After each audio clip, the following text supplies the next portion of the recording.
رحمن يا رحمن ساعدني يا رحمن اشرح صدري قرآن املأ قلبي قرآن واسق حياتي قرآن رحمن يا رحمن.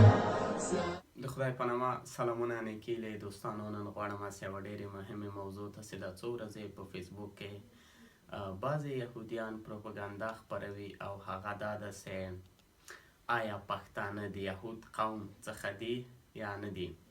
نو د دې په اړه بعضې حقایق زه غواړم چې تاسو ته وړاندې کړم.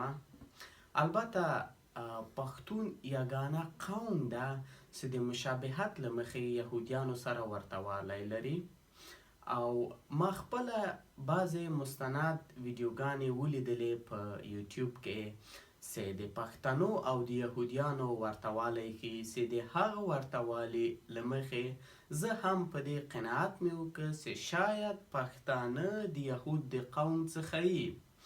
اما نننی عصر د ساینس او ټکنالوژي ده او بیا په لندن کې د پښتنو د مختلفو اقوامو څخه د ډي ان اے ټسټ وسو او هغه یې له یهودیانو سره مقایسه کړ او د هغې نتیجه منفي وله او دې نتیجې ته راورسېدل چې نه، پښتانه د یهودیانو د قوم څخه نه دي بلکې پښتانه آریایان دي.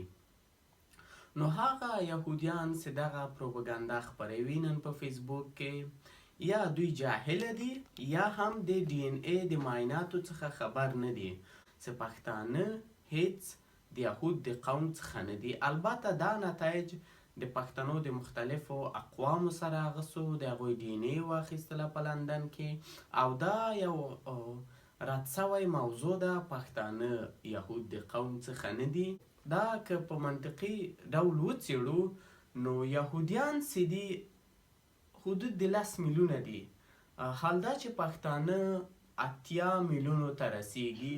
که پښتانه یو د هغه 12 قبیلو یا 10 قبیلو د یهودیانو څخه وي نو هغه څنګه 10 قبیلې ټولې 10 میلیونه او دومره دي او هغه یو قبیله یې چې ورکه سوې ده هغه سوې ده 80 میلیونه، چې دا خپله د منطقي له لحاظه په دې ګواه کیږي چې پښتانه د یهود د قومو څخه نه دي.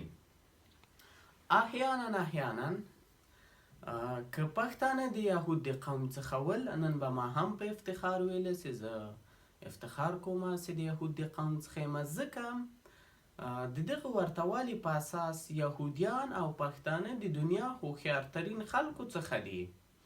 چې که احیانا پښتانه که یهودیان ول، ما به هم ویله په افتخار چې زه افتخار کوم چې یهود یم. نو اما واقعیت بل څه ده او واقعیت دا ده چې پښتانه د یهود د قوم څخه نه دي. دغه تحقیق ما ډېر مخته کړی یو، اما دې ورځو کې مې چې ولیده فیسبوک کې دوی پروپاګاندا خپروي نو مجبور سوم چې دغه ویډیو تاسو سره شریکه کړم. او هغه یهود چې په پښتو یې دا پیغام خپور کړی یو، زه به هغې ته ووایم چې که تاسو وایئ چې موږ د تاسو دښمنان نه یو یا موږ دوستان هغه یو، د موږ نزدیکترین دوستان هغه فلسطینیان دي، نو تاسو کوشش وکړئ هغه سره جوړ راسئ، موږ به هم خوشحاله سو. دغه د ما پیغام و دوستانو. خدای دې وکړي چې تر یو حده پورې قانع سوي دغه ویډیو خپره کړئ دوستانو سره چې حقایق تر نورو دوستانو هم ورسیږي او تر بیا مو په خدای سپارم. ښه چارې د الله په امان.